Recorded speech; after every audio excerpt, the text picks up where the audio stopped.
Assalamualaikum warahmatullahi wabarakatuh. Alhamdulillahillazi an'amana bi ni'matil iman wal islam wa nusalli wa nusallimu ala khairil anam nabiyina Muhammadin wa ala alihi wa sahbihi ajma'in, amma ba'd. Jamaah rahimakumullah, kembali kita duduk bersama dalam majelis ilmu kita, kajian rutin tiap malam Jumat, di mana pada malam hari ini kita masih berada pada pembahasan bab haji, yaitu di rukun yang kedua, yaitu disebut dengan wukuf. Sebelum kita masuk ke rukun wukufnya, ada baiknya kita akan mereview sedikit atau mengulang sedikit tentang rukun haji. Bahwasanya rukun haji terdiri atas 6. Yang pertama ihram, kemudian wukuf, kemudian tawaf, kemudian sa'i, kemudian tahallul atau potong rambut.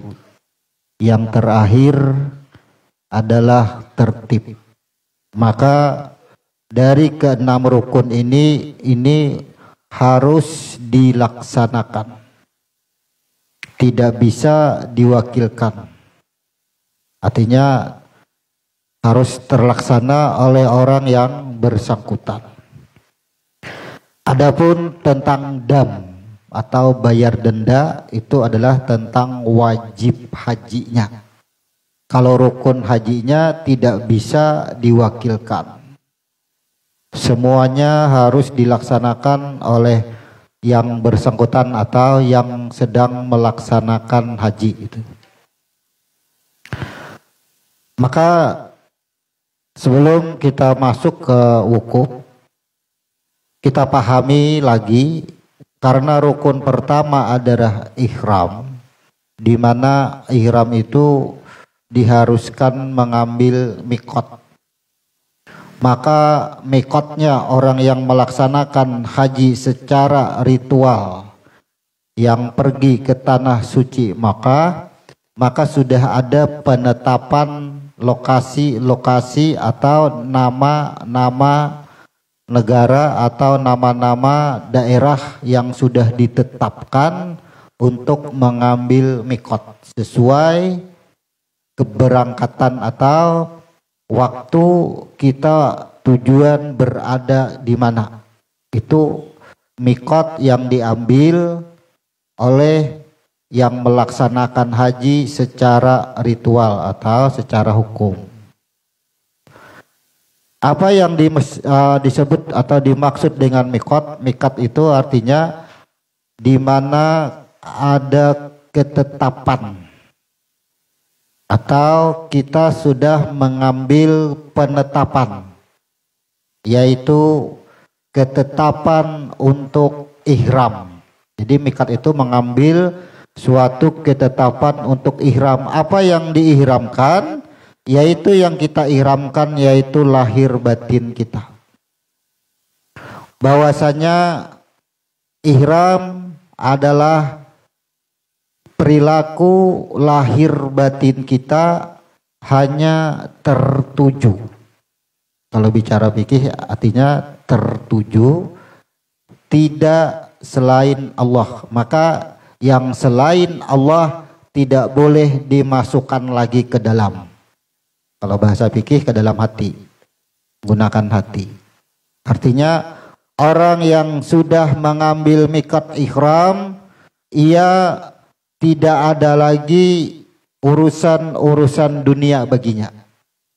Selesai.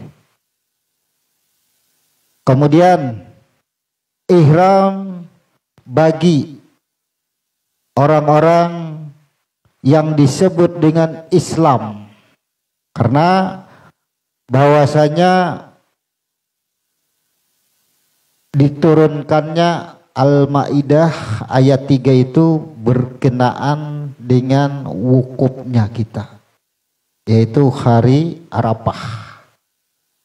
Maka penentuan atau mikat ihram tadi disempurnakannya diri dan disempurnakannya atau Allah meridai bagi diri itu adalah Islam. Islam itu cara diri kembali kepadanya Allah meridai. Nah itu jadi maka ketika kita mengambil mikat, kita sudah menentukan bagaimana, seperti apa batang tubuh dan nyawa bagi kita ini berproses. Itu sudah mengambil, kita sudah. Nah bagi kita yang Islam umum nih jadinya lah, karena ini yang diridai adalah Islam, maka bagi kita apakah secara ritualnya ataupun tidak secara ritualnya, begitu mengetahui keilmuannya, karena ilmu itu takluk kepada, cukup diketahui, maka ketika kita sudah mengetahui apa yang dimaksud dengan miqat dan apa yang dimaksud dengan ihram, maka seketika itu kita sudah ihram. Urusan kehidupan selanjutnya, nah ini akan menjadi ujian bagi kita. Berada di mana kita? Jadi ihram ketika kita sudah berada di titik nol, kada ada kawal lagi, sudah memasukkan angka situ.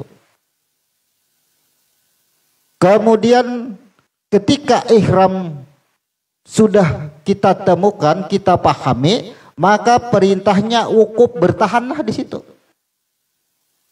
Dari situlah kita mengetahui bahwasanya ihram itu kembali ke titik nol itu adalah roh. Maka semua yang berlaku adalah roh, maka kita wukuflah. Wukuf. Jangan lagi keluar pada situ. Kalau pangkena yang sudah hendak haji, hendak umrah, hanyar memakai kada kita. Bila sudah mengetahui ini pakai taruh sudah. Bahwasanya kita sudah mengetahui apapun yang berlaku adalah karena adanya roh sudah. Coba kita bayangkan. Ujian kita ketika sudah sampai di wukuf ini cuma 2 rukun nih. Kita sudah di ihram, mengetahui makna ihram yang sesungguhnya. Setelahnya itu adakah kita lagi tuduhan kepada yang lain? Kalau mungkin manusia atau makhluk yang bernyawa mungkin masih kita pastikan masih bisa karena ada rohnya. Coba kalau kita memandang yang tidak ada rohnya, yang disebut dengan nyawa, karena semua bumi dan seisinya tidak ada yang tidak berasal daripada roh. Maka perbedaan bahasa roh ini adalah pada nyawa. Seperti pohon. Orang tidak memahami ada roh atau tidak padahal asalnya. Nah kita wukuf itu ketika apapun yang kita pandang, apapun yang kita lihat, kita kada terpandang lagi bentuk, nama dan rupa, tapi kita pandang ke asalnya, yaitu rohnya. Nah itu wukuf, sudah kita bertahan pada situ. Mau salah, mau benar, semuanya adalah geraknya. Nah itu wukuf tuh. Mau salah, mau gerak. Karena di sini akan terbantahkan dengan akal pikir. Ketika kita menuduh sesuatu itu kepada roh, akal pikir akan membantah, mungkinkah roh bisa berbuat buruk? Pasti itu. Ia akan takut menuduh itu, mungkinkah roh bisa berbuat buruk? Pasti seperti itu. Ini akal pikir akan jalan. Terbantah, sedangkan wukuf di sini adalah bertahan, jangan lagi keluar. Karena kita kemarin menjelaskan wukuf asal kata daripada wukuf. Kap dengan kop aja ya bedanya. Ya, kita yang jahir ini wukuf. Kalau sudah bertahan, bertemu, berarti wukuf sudah. Jangan keluar lagi. Karena kesempurnaan yang Allah ridai itu di sini.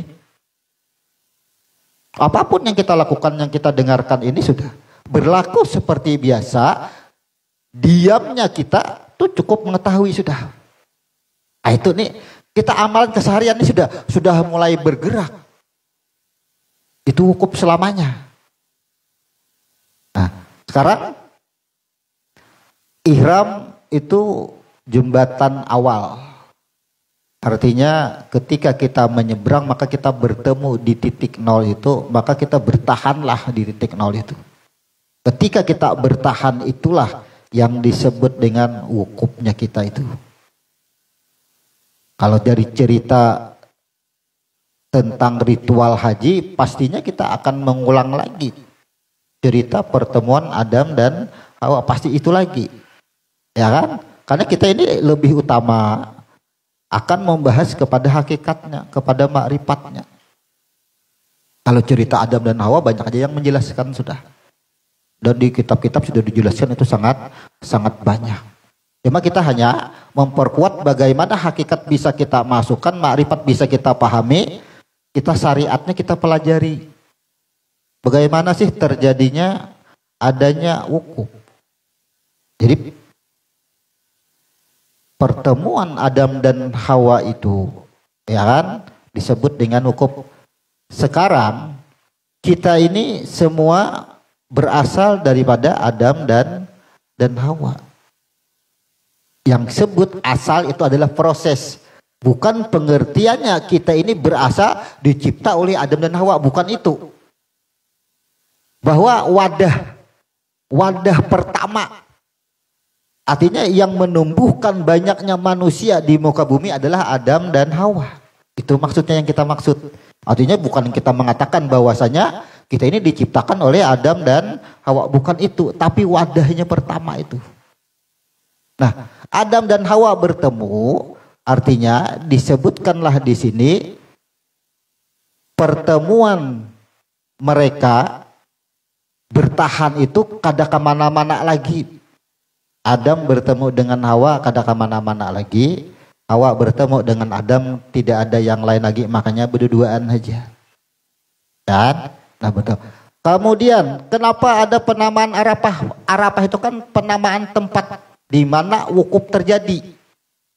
Orang bertamuan berduaan, wadahnya orang bertamuan itulah yang disebut dengan Arafah. Kenapa? Karena judul pertemuan itu disebut dengan ta'aruf. Akhirnya disebutlah Arafah.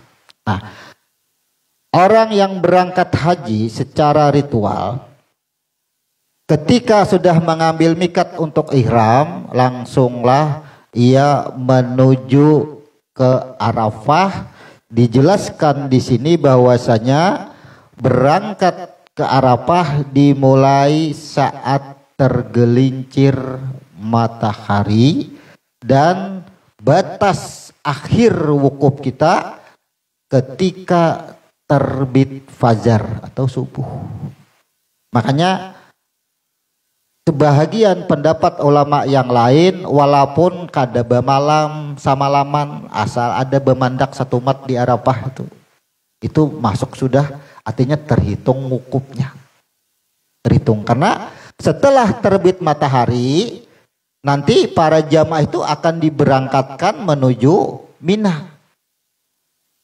Ya, artinya Mina ini letaknya antara Makkah dengan Musdalifah. Sekarang menurut berita bahwa tenda-tenda karena memang kondisinya penuh, jadi itu sampai ke wilayah Musdalifah sudah dibolehkan karena keadaan tertentu. Nah, kita ini kan akan melanjutkan pada pembahasan bahwasanya orang yang wukuf itu melakukan di malam hari. Jadi yang disebut wukuf itu malam, bukan siang. Tergelincir matahari seperti yang sudah kita uraikan kemarin, bahwasanya kita ini menuju wukuf mempertemukan diri kita itu kepada asalnya, ternyata menyesuaikan awal kejadian penciptaan. Karena masalah ini minggu kemarin sudah terbahas, tapi kita ulang sedikit. Karena kemarin Pak Jali menanyakan kenapa wukuf dimulai itu saat tergelincir matahari hingga terbit fajar. Tergelincir juga, terbit itu artinya tergelincir itu naik ke atas. Ya kan sebenarnya tergelincir itu ya hendak hilang lawan hendak muncul itu kan tergelincir juga. Ini bahasanya, maka inilah Allah mengabarkan kepada kita, beginilah aku menciptakan manusia. Waktunya, prosesnya Allah jelaskan. Allah menjelaskan proses kejadian manusia dari penamaan hari. Ternyata manusia banyak yang tidak mengetahui dari nama-nama hari. Kemudian Allah mengabarkan bagaimana manusia itu diciptakan melalui sholat 5 waktu. Allah adakan dan tidak ada yang mengenali juga. Kemudian Allah mengenalkan bagaimana ia menciptakan lagi dengan nama-nama bulan, tidak dikenali lagi. Kemudian Allah mengenalkan, memberitahukan proses Allah mencipta makhluk, yaitu manusia, dengan sholat, yaitu 13 rukun sholat, tidak dikenali juga. Allah mengenalkan lagi proses penciptaan manusia dengan dihadirkannya Ramadan, puasa, tahu, tidak dikenali juga. Allah kenalkan lagi dengan proses zakat yang disebut dengan zakat fitrah, tidak dikenali. Terakhir Allah informasikan bagaimana Allah memproses kejadian alam semesta beserta isinya, terutama diri kita manusia, dengan Allah hadirkannya yang disebut dengan haji. Terakhir berarti kita. Jadi 4 rukun Islam kita tidak belum mengenal dengan diri kita. Padahal dengan syahadat itu pun kita sudah harus kenal dengan diri. Tapi ini belum tidak dikenali semua. Terakhir ini haji. Adanya manusia, kalau kita ubah bahasa, karena Al-Hazu Arafah, adanya manusia. Belajar dari sejarah Arafah. Belajar dari sejarah wukuf Adam dan Hawa. Nah, ini kan informasi semua nih, diinformasikan. Kemudian dari waktu Allah informasikan sampai dari sumber-sumber hadis sebagai rinciannya. Wa khalaqal adama, aku ciptakan Adam yaumal jum'ah, pada hari Jumat, ba'da asar, ba'dal asyri. Ya kan, hatta fil laili akhiri asad. Dan aku selesai menciptakan pada akhir malam, malam Sabtu. Inilah kejadian, sehingga berita-berita yang Allah sampaikan itu sampai ke syariatnya. Syariat itu kan ritualnya tuh. Allah memberangkatkan manusia untuk menunaikan ibadah haji. Setelah ia melakukan ihram, ambil miqat ihram, Allah berangkatkan dengan aturan-aturan, yaitu tergelincir matahari. Maka yang kita kenal itu hanya pada malamnya.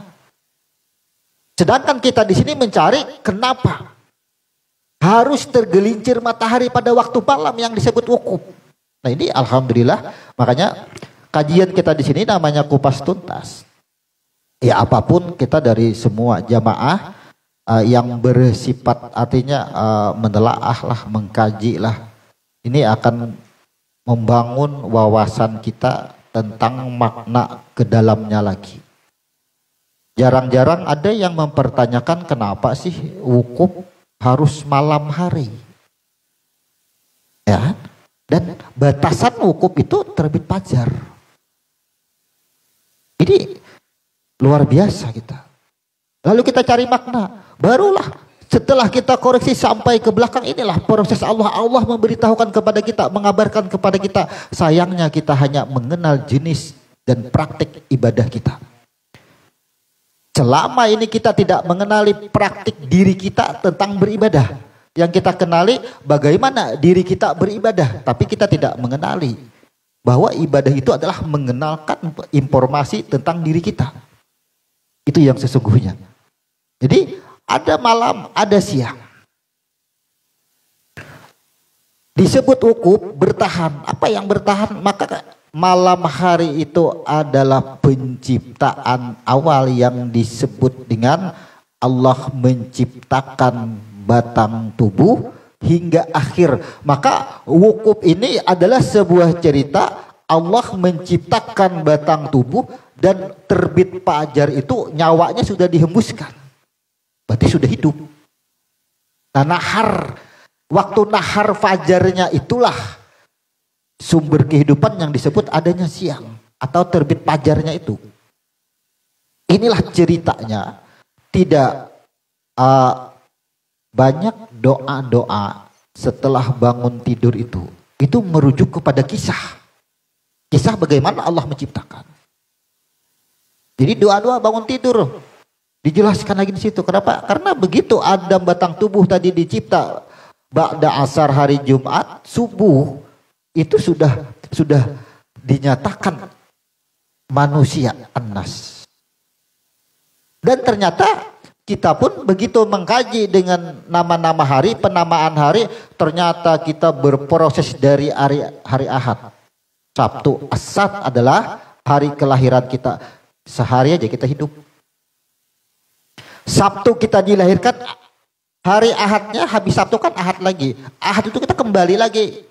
Inilah rujukan hadis berikutnya, ada sebuah redaksi lagi ketika di Yaumil Mahsyar nanti ada yang ditanya, ada beberapa yang ditanya. Wahai Fulan bin Fulan, berapa umur kamu ketika kamu di dunia dihidupkan? Tidak satu pun yang menjawab lebih daripada 1 hari. Ada yang menjawab setengah hari. Dan ini membuktikan bahwasanya penamaan hari bahwa Asad Sabtu itulah hari kehidupan. Asad itu hari kehidupan, sehari aja kita hidup. Prosesnya 6 hari. Hidupnya sehari, balik lagi kita. Kemudian kita akan mulai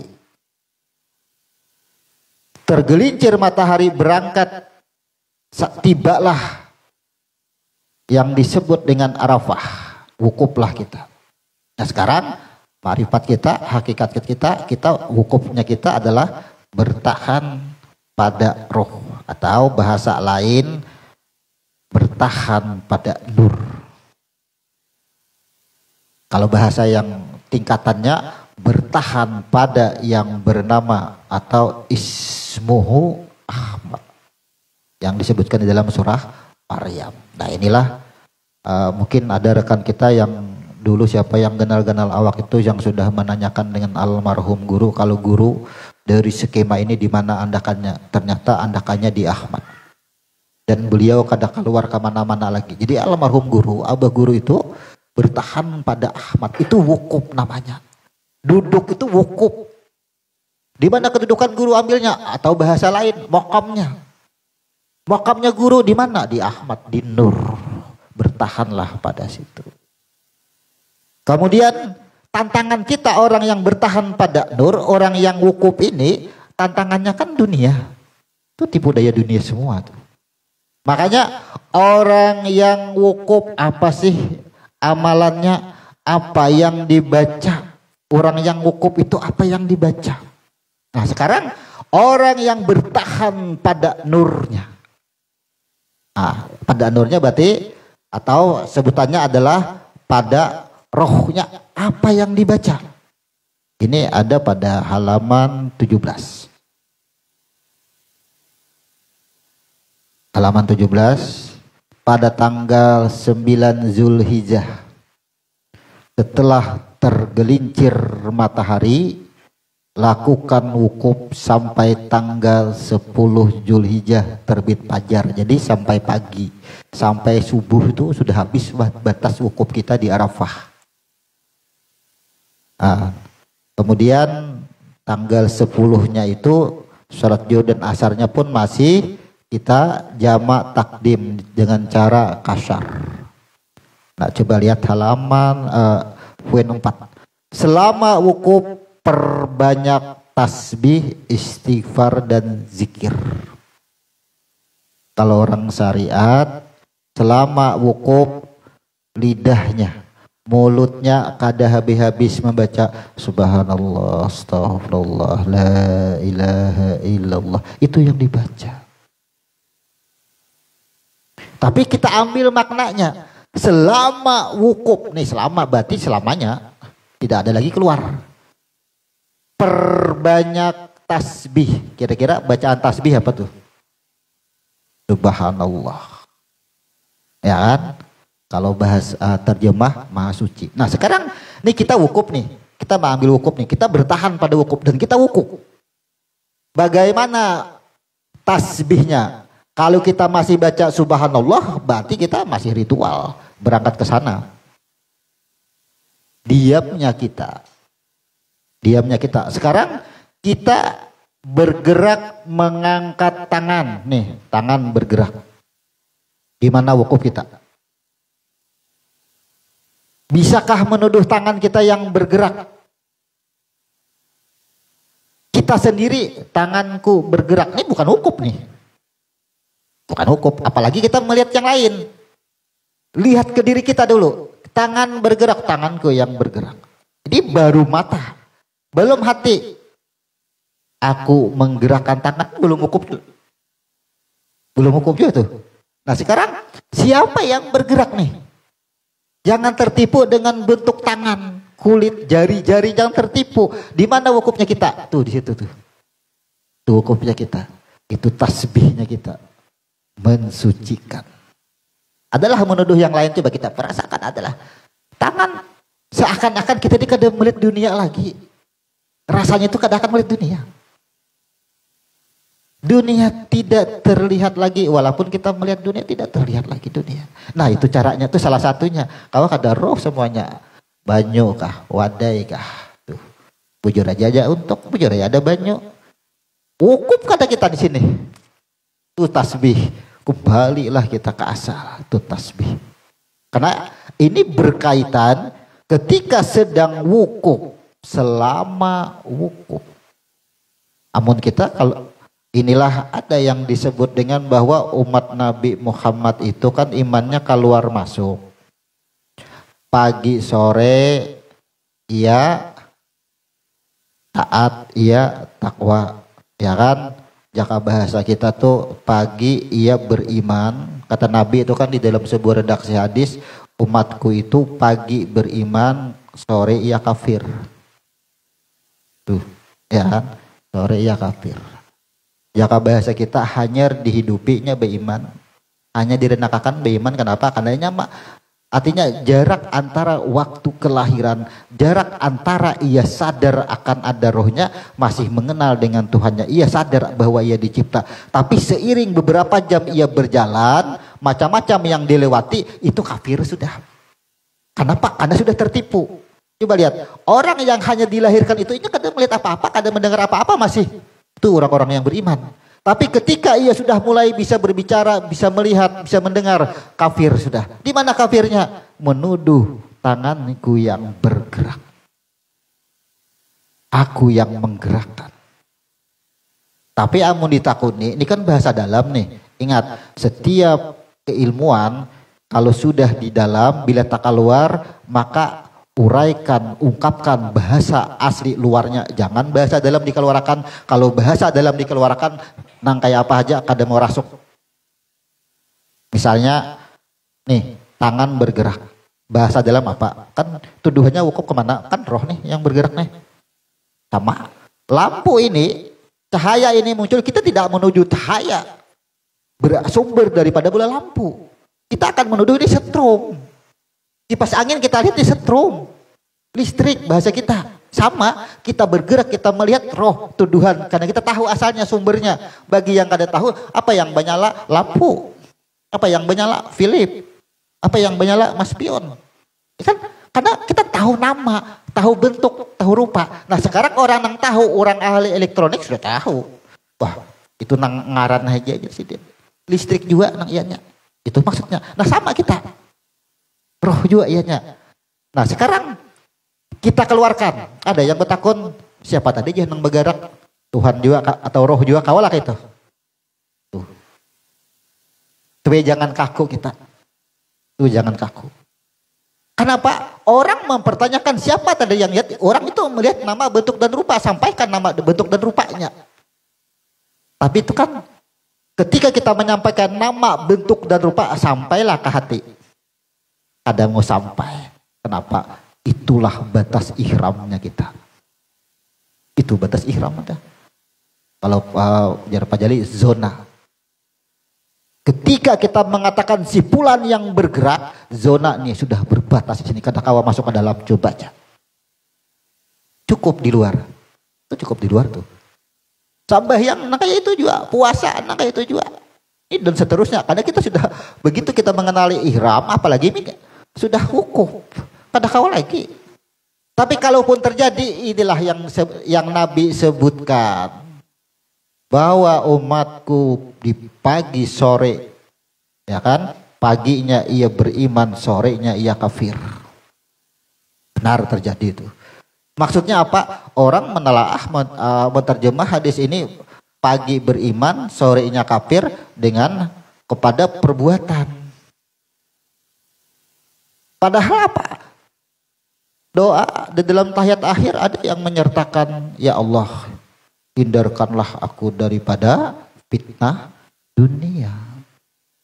Fitnah kehidupan. Nah sekarang kita tertipu kada dengan dunia nih. Melihat banyu, melihat tanah, melihat kipas angin, melihat lampu, melihat papan. Tertipu karena tertahan pada papan, tertahan pada banyu. Nah itu tertipu. Ada hukum karena itu. Karena aku ridai Al-Maidah ayat 3, Islam bagimu. Islam tuh kan berserah diri. Tidak dianggap berserah diri, tidak dianggap Islam kalau masih terdinding, kalau bukan hukum. Ada disebut Islam. Itu maksudnya. Jadi kita pemahaman hukum ini sudah tahap pengamalan dalam keseharian. Kan yang kita takutkan itu begitu. Sebenarnya ini kan sama ya dengan bahasa tasawuf, kalau orang menyambat nang lain kan ketinggian jadi Tuhan seikungan seberitaan, bukan itu. Adalah kita kadang mengaku Tuhan pada zat, tapi inilah yang disebut kita tuh lebur, kata-kata lebur atau fana. Ini ngarannya fana bila, ya kan? Ini artinya kalau dahulu kita belajar fana bilah lapah menganakan kemana mandak fana bilahnya. Kada kawa sampai bunuh diri, panabilah kada kawa juga tembus. Ini ngarannya panabilah. Kenapa? Syariatnya begini nih, nah orang yang sudah panabilah, bila ditakuni makan apa ikam tadi, makan nasi kayak apa rasanya, manis. Benar. Karena ini pertanyaan, ketika orang bertanya ada huruf dan suara, ini syariat sudah. Tapi bagi orang yang mengetahuinya kan mau lagi bertakun. Buat apa ia mempertanyakan yang ia sudah tahu? Ya kan? Makanya selama sudah ihram, lihat secara hukum haji yang ritual lah, setelah mengambil mikat ihram, dilarang berkata-kata yang tidak bermanfaat. Mengeluarkan kata-kata yang tidak bermanfaat, itu dilarang tuh. Kalau sudah mengambil mikat ihram, ada dibolehkan lagi itu, memotong ranting, mematah ranting, menata. Semua ada boleh. Kenapa? Nih maksudnya itu. Kita ini sudah tahu kawan nang dimakannya apa, buat apa bertakun? Kan itu sama, karena kita tahu. Nah, itu maksudnya karena sudah ihram. Jadi ini menyangkut masalah larangan-larangan ketika sudah mengambil ihram. Dilarang membunuh. Membunuh tuh maksudnya apa? Ya kan? Oh, banyak yang kada boleh. Dilarang membunuh. Membunuh tuh mengeluarkan darah. Atau bahasanya dilarang membunuh padahal adalah nangkawa membunuh kalau kita hendak naik ke atas. Ya kan? Dilarang mengadakan perdebatan. Itu larangan-larangan ketika orang sudah mengambil ihram. Nah ini kita ke dalamnya itu. Nah, jadi kita ini bebas seperti biasa, jangan kaku lah.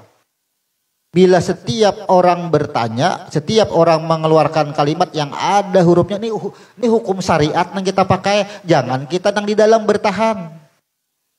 Bila orang menghadapi orang syariat juga kita.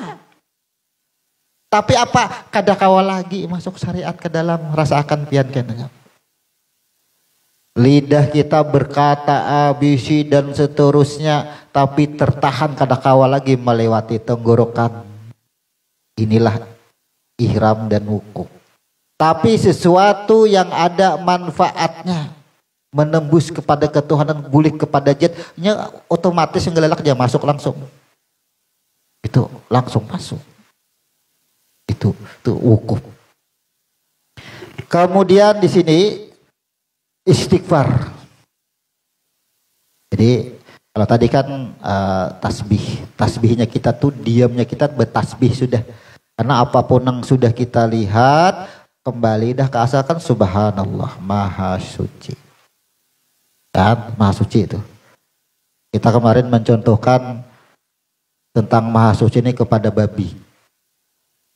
Ya, ada yang jelas ini ada gampang orangnya nih lulusannya.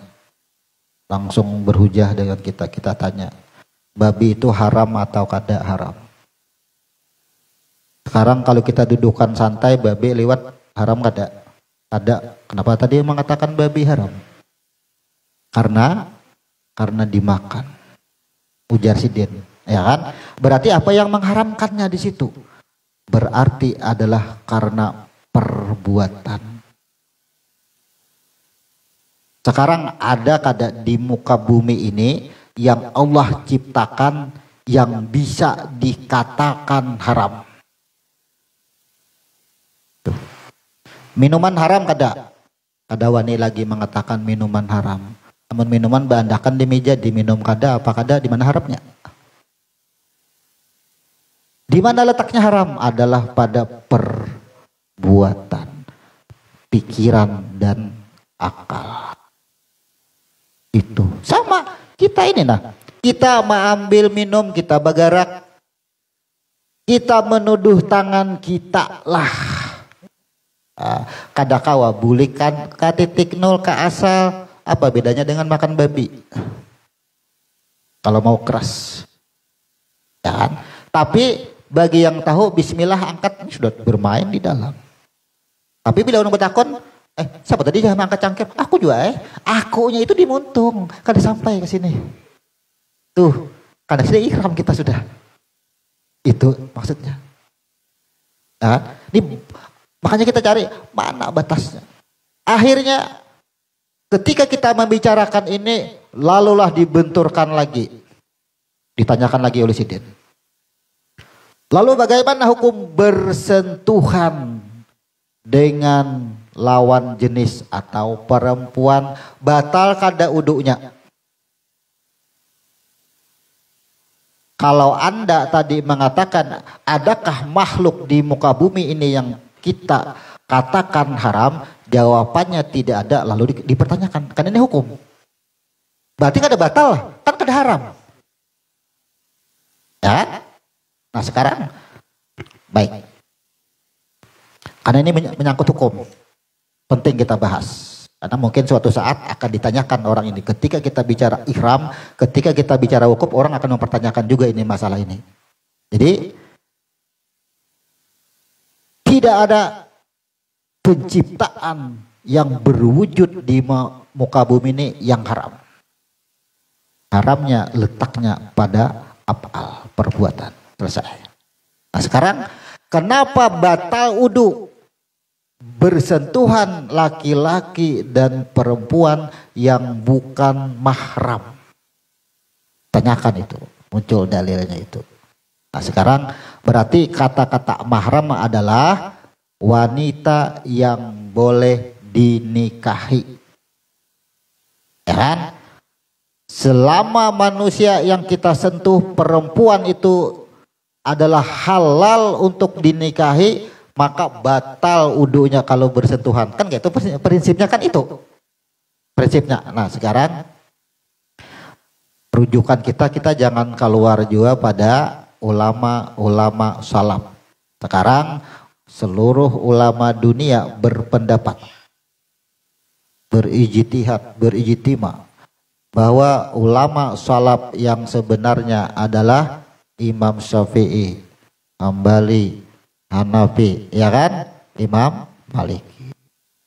Itu. Nah sekarang coba kita lihat dari pendapat 4 imam mazhab, adakah yang serentak mengatakan batal?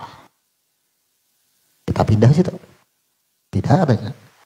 Ada yang mutlak mengatakan batal. Ada yang mengatakan batal apabila ada nafsu disertai sir. Ya kan? Ada yang mengatakan tetap tidak batal baik tidak ada maupun ada nafsu.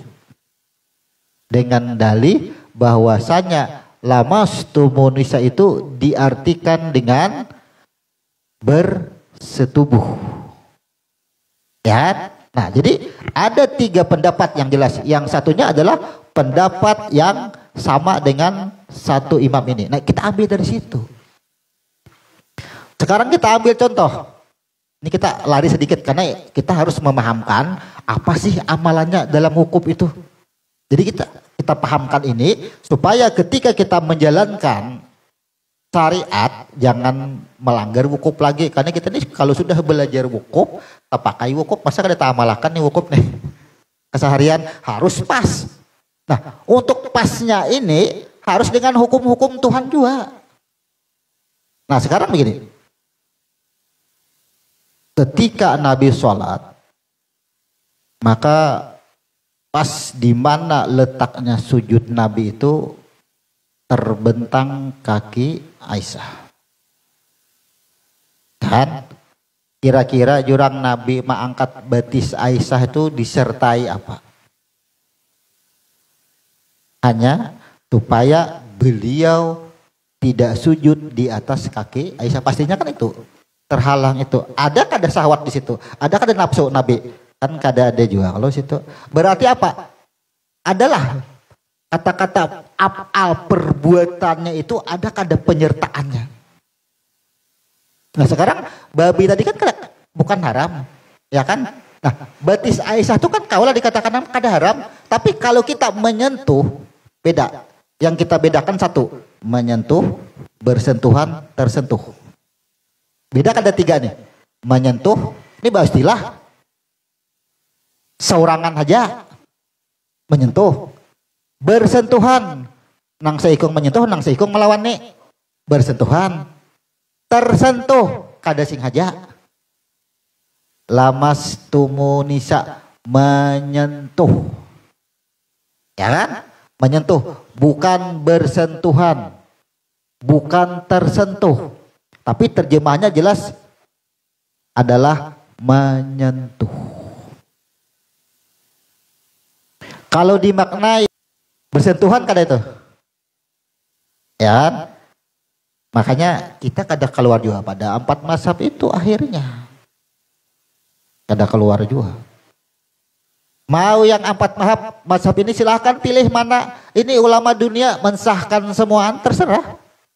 Tapi kita mengkaji aja, mengkaji. Sekarang Nabi itu kalau betis Aisyah itu sah kada haram, maka tidak ada mahram dan muhrim. Hukum aja itu yang nyambat. Sekarang ini makhluk semuanya. Tapi kalau menyentuh istilah dengan niat, nah hendak menggauli, itulah af'alnya. Itu af'alnya. Di situ cara pemahaman. Jadi bagaimana kita mengembalikan? Ini kan tasbih itu kan mensucikan. Tasbih itu mensucikan. Bagaimana kita tasbih yang dibaca subhanallah tapi dengan diamnya kita, karena kita mengetahui itu maksudnya. Nah sekarang lanjut, yaitu memperbanyak istighfar. Kalau bahasa terjemah lagi, astaghfirullah, ampuni aku. Terjemah tuh. Dan astagfirullah tuh di halaman 17.4. Selama wukuf perbanyak tasbih, istighfar dan zikir. Nih kita tadi hiduplah penuh dengan tasbih terus nih. Kalau ada terpisah tasbih. Jangan mencari tasbih yang bekalung tuh lain. Tasbih yang benar-benar tasbih itu melihat apapun, mendengar apapun, ya kan? Bergerak, berafal apapun, tasbih di dalamnya. Itu maksudnya. Itu tasbih. Sekarang istighfar kita lagi. Istighfar kita. Istighfar itu kan pengakuan. Ampuni, kalau terjemah tuh ampuni aku. Kenapa? Karena ini pengakuan batang tubuh. Zahir kita. Coba aja. Kita ini kadang-kadang menghindar dari syariat. Makan apa tadi? Ya, tapat ya. Saya tak sahabat-sahabat, hendak kada menyambat orang betakun. Bicara di dalam kada mungkin. Ya kan? Siapa tadi nang menyambat? Siapa namanya? Kenapa tak sahabat bentuk nama dan rupa? Sedangkan kita orang yang hukum ni kada ada lagi nama, bentuk dan rupa. Karena bentuknya nur semuaan, inya semuaan. Kawalah menghindari syariat. Kada kawa ni bentuk istighfar kita. Ketika kita menyambat apa yang dimakan? Iwak sapat, iwak daging. Yalah. Itu tapi kita masuk ke dalam. Kita ada batasan sudah. Mana yang harus dimasukkan, mana yang kada. Itu istighfar kita. Mana dimasukkan, mana yang kada. Istighfar pengakuan. Jadi nyawa, kenapa? Ini kan permasalahannya kita ini, wukufnya itu malam. Sampai terbit fajar, sampai kehidupan baru. Berarti sudah ada kehidupan. Kita rasakan, kita perbandingan terus. Kemudian langsung menuju kepada sesuatu. Kita mengambil amsal ini yang memang terjadi di muka bumi dan sulit menghindarinya. Tarik adalah yang kau menghindari. Adalah yang kau menghindari emosi. Sarik dulu. Ya kan? Sarik itu kadang-kadang hanya bagi yang mendengar. Orang nang kada biasa mendengar suara nyaring pelapau pasti umamai sarik sini pada sini ada sarik desa suara sini enggak itu. Nah, ini amsal. Bisalah kita itu menganggap sesuatu itu. Karena ini bahasa penyerahan, bahasa istighfar itu mengembalikan. Orang sarik kalimatnya itu pasti kada kakaruan. Yalah, ada muter atur tuh kada sarik tuh negosiasi ngarannya kan. Ngaran orang sarik tuh pasti kada betata muntungnya nyata sudah ngarannya orang sarik. Amun nang tertata itu sudah ada konteks itu sudah orang membaca skripsi. Ya. Nah, sekarang kalimat yang diungkapkan itu bagaimana bentuk istighfarnya? Orang sarik itu nah kayak Pak, imbah sudah tuntung sariknya kah? Di dalam sariknya kah? Mustahil kita di muka bumi ini seberataan di sini nang kada pernah sarik. Baik lawan anak, baik lawan bini, baik lawan laki, baik lawan kuitan, baik lawan dingsanak. Mustahil kada melalui itu. Ya kan? Mustahil itu kada terjadi. Letaknya istighfar itu nah di mana? Kalau tasbihnya kita kan sudah tahu tadi. Tindakan kita tasbih itu di mana sudah meletakkannya itu pada kehidupan keseharian. Istighfar itu kan penyerahan, pengakuan. Yang namanya istighfar itu pengakuan, itu bahasa baik, bahasa benar, bahasa salah, itu bahasa syariat semua. Pertama, amun kita sarik, ya kan, bila melawan pasti merasa bujur. Ya, bila nyaranai pasti merasa salah. Iya, aku juga pang nang salah. Ya kan? Tapi bilainya bujur mengacang. Nah, jadi orang sarik ini dua kemungkinan. Merasa salah, merasa bujur. Nang disariki, merasa salah, merasa bujur. Diamnya bisa juga merasa bujur. Bapak juga aku melawan nih. Ya kan gitu nih bahasanya nih. Artinya di dua perilaku ini, baik yang sarik maupun yang disariki, ada dua kemungkinan. Merasa salah, merasa bujur. Nang sarik pun sama juga. Ingat, bahasa sarik, bahasa baik, bahasa bujur, bahasa salah itu bahasa syariat. Yang kita serahkan tuh apa di situ? Contoh aja kita ambil suatu masalah yang sangat sulit kita hadapi, itu adalah masalah takdir. Ya kan? Karena ini amsal yang kita ambil adalah fakta tentang hujah kita juga. Ada sesuatu yang dijalani oleh kehidupan dua orang.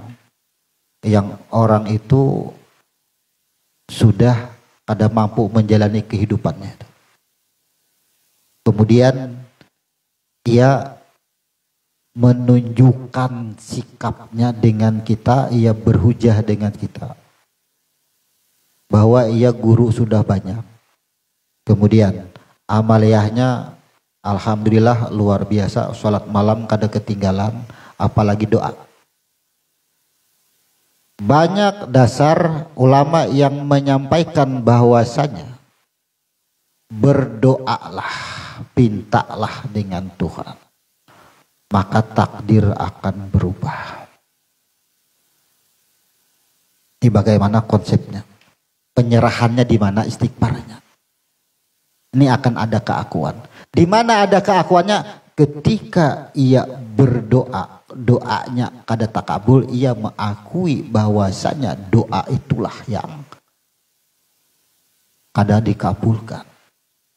Ketika doa dikabulkan, sesuatu tercapai, ia akan menuduh doa itulah yang merubahnya. Di mana istighfarnya nih? Contoh akan dulu itu. Nah sekarang coba kita kembali ke asal. Jawabannya kan kada sulit. Ingat bahwasanya qada dan qadar. Qada adalah wadahnya, qadar adalah isinya. Itu adalah suatu ketetapan sebelum dunia ini ada. Selesai. Itu kada dibahas lagi karena itu urutan penciptaan. Maka takdir sudah Allah ciptakan dahulu.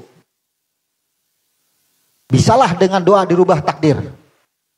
Sedangkan wadahnya aja belum ada. Yang melakukan, bisa kada itu berubah? Nah, disinilah nih istighfar kita, astagfirullah, astagfirullah. Tapi kita menuduh doa kita yang mengadakan semuanya. Di mana istighfar kita? Tertipu tarus kita. Padahal apa? Ketika kita habis sembahyang maghrib kita berdoa, cari catatannya. Ternyata Allah sudah membuat takdir kita habis maghrib untuk berdoa. Ceknya. Berarti doa karena takdir. Kalau ada takdirnya kita berdoa, kada akan kita berdoa. Tuh. Doa itu karena takdir. Di mana kekuatan doa untuk merubah takdir, sedangkan takdir adalah ketetapan. Kita cari ke atas. Jadi untuk menjawab itu kita cari skema penciptaan awal. Mungkinlah yang Allah sudah ciptakan ini, ketetapannya sudah Allah tentukan ini, bisa dirubah dengan kekuatan doa manusia. Adalah yang mampu. Maka sebuah redaksi pun tidak akan bergerak satu biji debu pun tanpa catatan hukum. Adalah. Berarti apa? Nih, semua orang menuduh karena doa lah. Padahal kada sadar bahwasanya ia berdoa itu karena takdir. Misalnya, nih kita contohkan lah. Jadi contoh, kita bagaimana istighfar kita tapi kita diam. Kalau orang ahli syariat, ya kan, ahli ilmu, astagfirullah, astagfirullah, astagfirullah, astagfirullah. Kalau kita sambil tertawa, sambil takurhing, astagfirullah di dalam. Ya kan? Ini contoh. Karena ini yang sering kita lupakan. Dan ini amaliyahnya mungkin hampir semua orang. Doa pasti. Sekarang nih kita dicontoh aja lah. Ini analogi, ini sebuah yang kita metode untuk memaham aja. Misalnya si A ini, nah di dalam kehidupannya, misal hari Jumat, nah pukul, kan, anggap aja pukul 1 bulik di masjid, nah singgah ke warung, misal, ya kan, nih misal Allah tetapkan sudah. Artinya si Fulan ini hari Jumat pukul 1 habis sembahyang Jumat singgah di warung. Ya kan? Misal, ini sudah Allah tetapkan sebelum dunia ada, orangnya gini belum ada. Kemudian di dalam sembahyang Jumatnya si aneh, ya kan? Waktu ia sholat, nah ketika ia sholat ia berdoa. Ya Allah nih, parut lapar. Ya kan, duit kadada misalnya apa semuanya, kayak apa hendak beli ke rumah kada mungkin ini noh, artinya berdoalah ya, memohonlah supayanya bisa makan. Akhirnya tuntunglah sembahyang Jumat. Dalam perjalanan pandir-pandir tatamu kawan, ya kawan, ya sini singgahan, aku hendak ke warung situ aja, yuk umpatan lawan aku. Kira-kira apa bahasanya yang muncul?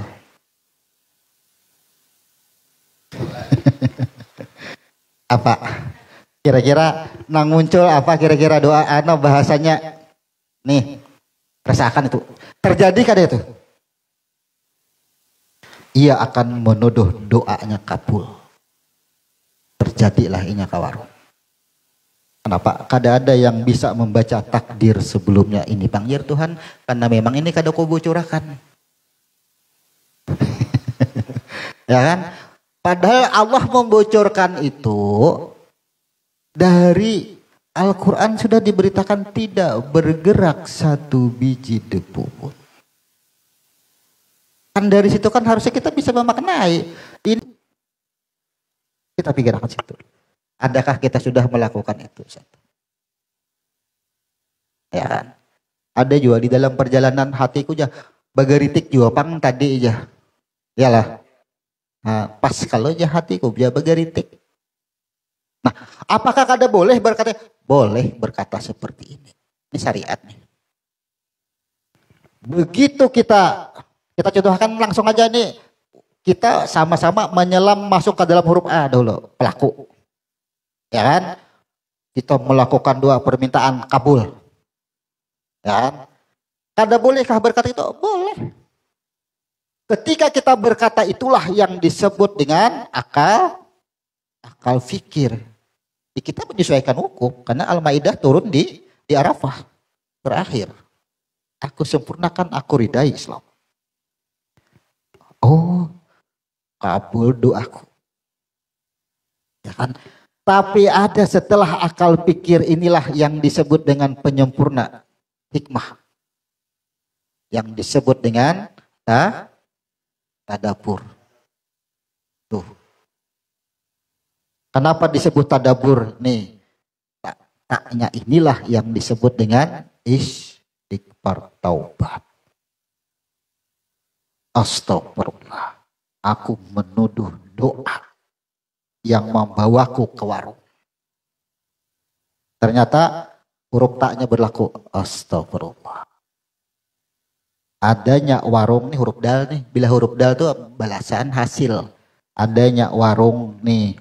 Ternyata adanya huruf ba. Bukankah persaksian awal itu kita sudah diserahi mandat semua. Jar Tuhan hari ini jam ini sudah. Kayak apa sepakatkah tanda tangan? Kata kayak sama aja kayak di bank kayak Pak ACC kah mau tanda tangan berapa lembar tuh? Oh sama ACC seberapa. Lahirlah kita. Coba jasa lambar aja kada ditandatangani kada ACC kada harapan menuju huruf ro. Tadabur kada mungkin. Gitu. Jadi perilaku kita di muka bumi ini tetap aja akal pikir jalan. Jangan kaku. Iya doaku. Contoh aja bahuma kita dapat baras. Coba amun kada bahuma. dapatlah baras. Yalah, coba aja amun kada mau dapat baras. Pasti ada yang menjawab, aku bau umuran kada biasa bahuma. Sekarang aku baras. Tuh, syariat. Bahaya, ya kan? Kenapa? Karena ia menuduh bahuma lah yang mengadakan baras. Tapi bagi nang menyahuti, aku juga kada mau ada baras. Kenapa? Aku duit. Oh, berarti yang mengadakan baras adalah duit. Itu pulang kalau sama aja akal dan pikir juga. Makanya bila inya akal dan pikir ia berdebat kada mau selesai. Coba bulik langsung ke sini. Kenapa aku bahuma Allah menakdirkan aku hari ini benanam benih. Oh, sampai waktunya ada Allah takdirkan ada baras. Coba kalau barasnya kada Allah takdirkan tanam benih habis berbuahkan sampat. Apa yang terjadi? Mana barasnya? Karena menuduh benih lah yang menimbulkan beras. Sama. Aku hendak mencari duit ya, nak nukar baras. Kenapa? Iya tuduh duit lah yang mengadakan beras. Inilah. Jadi kenapa Al-Quran Al-Ma'idah ayat 3 diturunkan ketika di Arafah ini. Inilah. Bagaimana kita hidup ini sempurna. Aku sempurnakan dirimu dan cara dirimu. Aku ridai bagimu. Islam berserah. Selalu berserah diri apa aja. Itu tuh. Kan keseharian kita kan berlaku tuh. Wah, jakanya kada ada kendaraan. Harau jangan sampai ke sini aku aja. Tuh. Kita tuh jamnya ditakdirkan ada di sini. Sudah. Hilang kendaraan sudah. Itu. Bentuk daripada istighfar. Nih salah satu contoh. Tapi ingat, bicara syariat jangan sesekali menimbulkan yang di dalam. Karena bila yang di dalam timbul itu syariat sudah hukumnya. Ingat, semua yang di dalam bila nyata keluar, yang kita batasi lah antara alam zat. Kita sedikit ulang. Ada kawan ada bahas gimana? Ahad, Ahmad. Nah terakhir di sini adalah Nur Muhammad. Itu skema akhir. Maka di bawah ini ada yang namanya kalam, ya kan? Masih ingat ada? Nun wal kalami wa ma yasturun, inilah yang disebut sudah syariatnya di sini sudah. Allah ciptakan huruf nun. Jadi bicara di sini, nah ini batasannya, ini syariat semua di situ bawah. Itu batasannya. Kada kawapian setiap yang di dalam, ya anggap aja bahasa dalam. Ini bahasa luar. Umpama. Ya. Nang di sini hurufnya kada ada, suaranya kada ada. Sekarang ini syariat. Orang bertanya, orang menuduh, kita ranai. Rasuklah. Tuh. Kada mau rasuk. Ini syariat. Berhadapan dengan syariat, kita mendengar, kita melihat. Gunakan. Dan syariat. Pada bisa. Tapi amun sudah sama-sama tahu, coba amun sudah sama-sama tahu. Orang memandir lagi, memandir yang lain lagi. Akhirnya apa? Memandir kepada sesuatu yang sifatnya candaan misalnya. Sama-sama tuh kadang masukkan ke dalam hati. Bagaya nang kayak apa aja kalau orang sudah berada di dalam kada mau tersinggung. Kenapa? Karena kada mau masuk ke dalam. Bagaimanapun candaan dengan bahasa dan kalimat apapun kada mau tersinggung. Coba. Karena ia pahami batas huruf dan suara ini ke bawah, ini syariat kada boleh masuk ke sini. Ini ihram, batasnya di sini ihram. Tuh, batasan ihram. Ihram. Wukufnya di mana nih wukufnya? Itu wukuf bertahan sudah di situ. Yang ada di bawah sini semuaan dari aku juga ya. Selesai. Itu wukuf. Nah, amalan kita artinya tasbih, istighfar. Yang terakhir adalah zikir.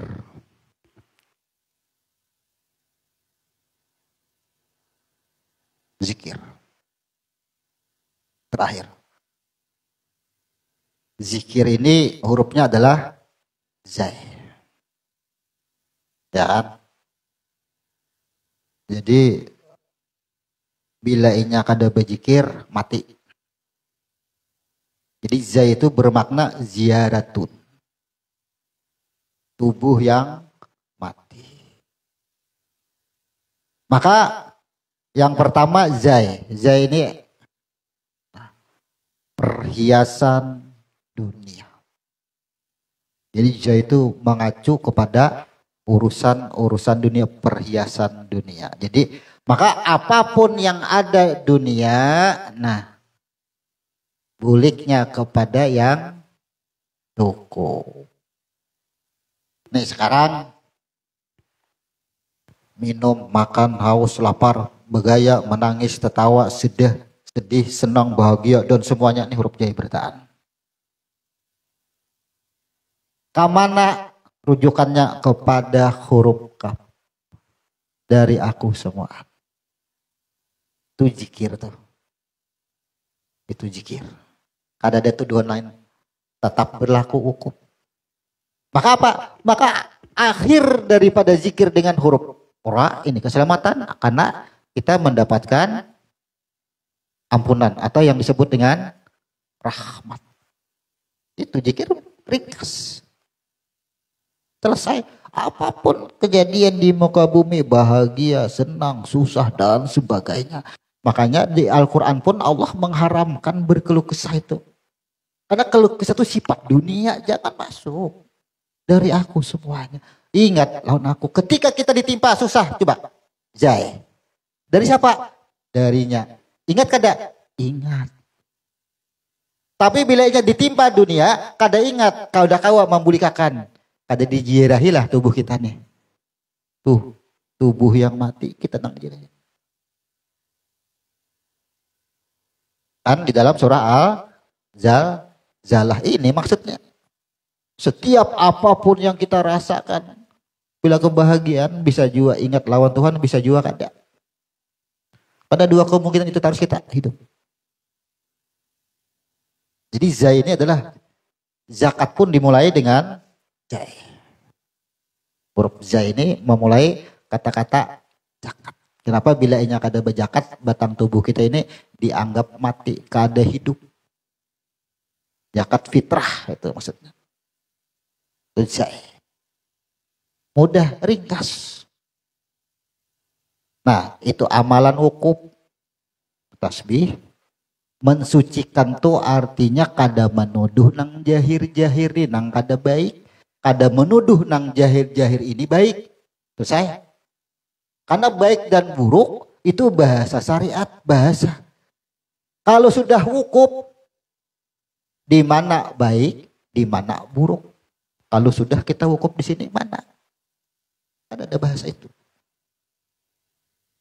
Itu amaliyah kita orang yang sudah memahami, sudah wukuf. Itu bahasa kita.